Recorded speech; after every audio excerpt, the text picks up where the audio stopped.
ঢাকার খুব কাছাকাছি আনাগোনা এখন বিষধর সাপ রাসেলস ভাইপারের। মাঠ পর্যায়ে এই সাপ নিয়ে আতঙ্ক আছে, তবে বিশেষজ্ঞরা বলছেন ইকোসিস্টেম ভেঙে পড়ার কারণেই ছড়িয়ে পড়ছে এই সাপ। পরিস্থিতি সামাল দিতে আতঙ্ক নয়, প্রয়োজন সচেতনতা।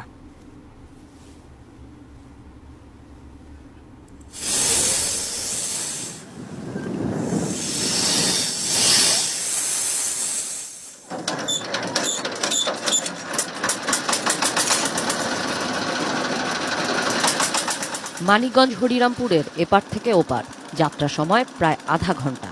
পদ্মার এপার কিংবা ওপার দুই পারের মানুষের জন্য এখন নতুন আতঙ্কের নাম রাসেলস ভাইপার বা চন্দ্রবোড়া।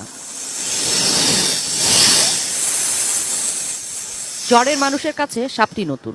ক্ষেত খামারে এ সাপ মেলার খবর এখানকার সবার মুখে মুখে। সাপ ভীতি না থাকলেও নতুন সাপের খবরে অনেকটাই আতঙ্কিত এলাকার মানুষ। বসন্তপুরের সাইডটা আছে বেশি হন্দে বেশি চালে নতুন সাপ যারে ছুইব পয়সা যায়। প্রতিনিয়ত সাপের উৎপাত এখানকার মানুষের গা সওয়া। তবে যখন তখন ঘরে কিংবা উঠোনে সামনে পড়ছে এ রাসেলস ভাইপার। সবাই ওজন দিল 8 কেজি, মারছে হলো টেটা বিন্দে দিছে, বিন্দে না। কিন্তু এখন কুকুরা সব কম, এটা আসার পর এখন কম দেখা যাইতেছে। 64 জেলার 24টির বেশি জেলাতে পাওয়া যাচ্ছে রাসেল ভাইপার।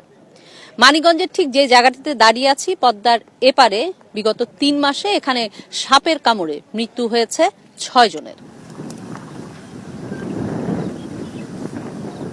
দ্রুততম সময়ে চিকিৎসা নিতে না পারলে প্রাণহানির ঝুঁকি বাড়ে এ সাপের কামড়ে। মানিকগঞ্জ জেলা সদরে অ্যান্টিভেনাম মিললেও সঠিক সময়ে সেখানে পৌঁছানোটাও প্রায় অসম্ভব এখানকার মানুষের।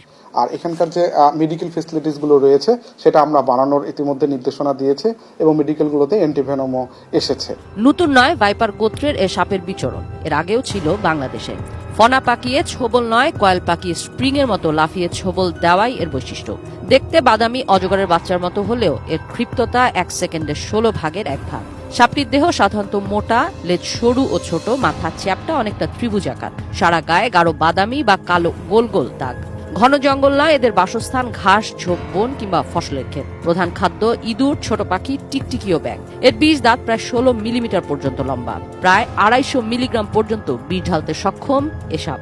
অন্য সাপ ডিম পারলেও রাসেল ভাইপার প্রায় 70টি বাচ্চা দেয় একবারে। Wild life and snake rescue টিমের তথ্য বলছে আগে 7 জেলায় রাসেল ভাইপারের উপস্থিতি ছিল। চট্টগ্রাম বিশ্ববিদ্যালয়ের প্রাণীবিদ্যা বিভাগের অধ্যাপক ফরিদ আহসান জানান, বরেন্দ্র অঞ্চলের জমি এক ফসলি থেকে বহু ফসলি হওয়ায় বেড়েছে সাপ। অন্যদিকে অভিযোজন ক্ষমতা বাড়ায়ও নিরাপদ আশ্রয়ের খোঁজে ছড়িয়ে পড়ছে এরা। আর ইকোসিস্টেমে একটা ব্রেকডাউন হয়েছে আগে, এদের বাচ্চাগুলো আগে হয়তো গুই সাপে, তারপরে আপনার চিলে, তারপরে বেজিতে খেত। এখন তো ওই প্রাণীগুলো কমে গেছে। বিশ্ব স্বাস্থ্য সংস্থার তথ্য বলে দেশে প্রতি বছর অন্তত 5,80,000 মানুষ সাপের কামড়ের শিকার হলেও বছরে মৃত্যু হয় প্রায় 7,500 মানুষের। কিশোর জাহান, ATN নিউজ।